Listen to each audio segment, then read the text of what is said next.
Hello and welcome back to the Novice Lumberjack, where I'm here with the freshly ported Solo 6656. Now this is not the Solo of old. This is new Solo. It is, they call it Solo by Alco. Alco is a brand, like in the States we have Wacker. Sometimes Hilti does things. Definitely Craftsman.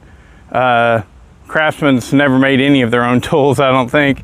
So, but basically they're a brand of industrial tools that hires other people to make things for them. But seems like they have purchased the Solo name. Anyways, this saw was touted. I bought it while I was in Poland and really close to Warsaw. So this is the Warsaw. So anyways, it's touted as being designed in German by German engineers and built in Austria. I don't think it was built in Austria. However, from porting it, it does seem like it was German engineered. And it seems to be a pretty okay saw, you know? But anyways, it's all ported up and we're gonna see how she runs.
So no shit, the lowest I saw it get right there was right in the meat of it, and it went down to 12.1. All right, but then as I started getting down below this, it climbed back up to 12.4. Some of the places it was 12.6 and stuff. So obviously that rev limiter, whatever the hell's going on there, it only works on idle or at free rev, but that's cutting good. Now,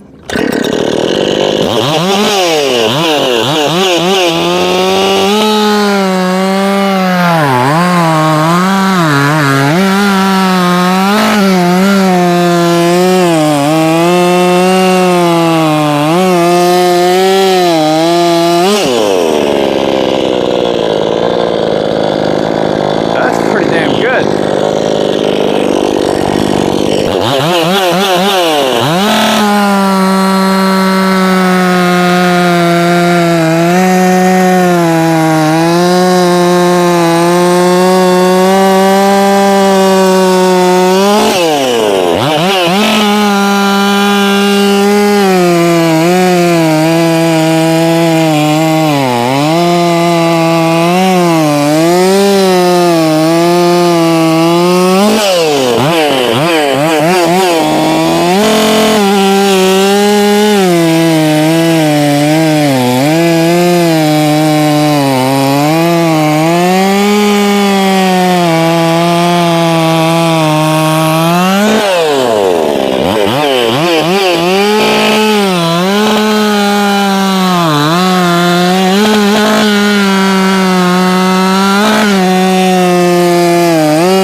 So that is pretty damn slick, if you ask me. Feels great. The vibration dampening on it is really good. It's a really good, really smooth feeling saw. And the plastics, it just feels good. It feels like a good solid saw.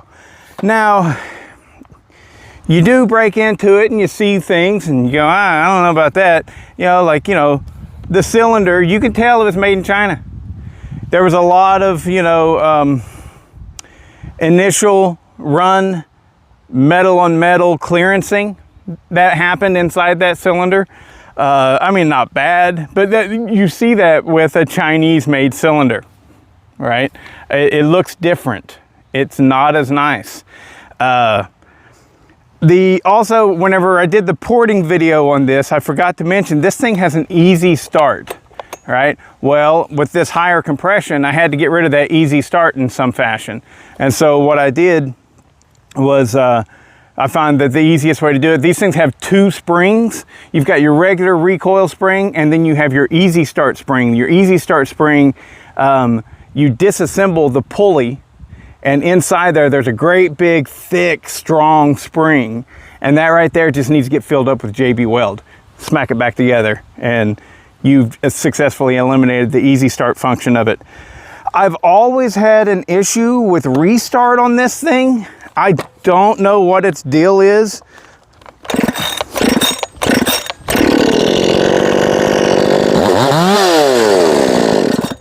I can't explain it. I don't know what's going on.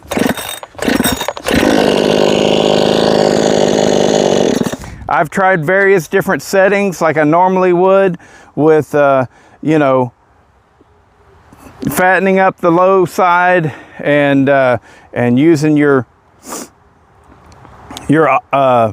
throttle stop or your butterfly stop adjustment, your idle screw. I haven't been able to find anything that works to give it good one pull restarts. My guess is that's a carburetor issue, but it runs really good. So where can you get one of these? Well, if you're in Europe, you can go to a dealer that sells Solo or Alco shit and find it. But if you're in the States, you can't get the Solo version. not in the States. They don't sell it over here. However, I have found them. Some of you guys pointed out to me. You can get them on Amazon and even at Tractor Supply. But the last I checked, they did not have the 56cc version. This is supposed to be 56. It's like 55.5 cc's-ish, something like that. And they call it the Pro Run. One word, Pro Run. And you get, you know, the 45, 50, and 56cc versions of it. And if this was only 45 cc's, I would be like, it's too big. But it's not, it's 55. Now, it's got a short stroke, a little 32 millimeter stroke on it, and so that's not the best scenario. The manufacturers seem to pretty well have all figured out that for a good 55 or so cc's, you really want that 34 millimeter stroke. Some of them even go higher than that, but then they're getting into the 60 cc category. But whatever, to me, I'm like, it feels good to run. It doesn't feel heavy. It's got a 325 bar and chain on it, and it feels like a really bang up little 55cc saw. It really does. Let's give it another, let's see if it fires up. Cut one more cookie.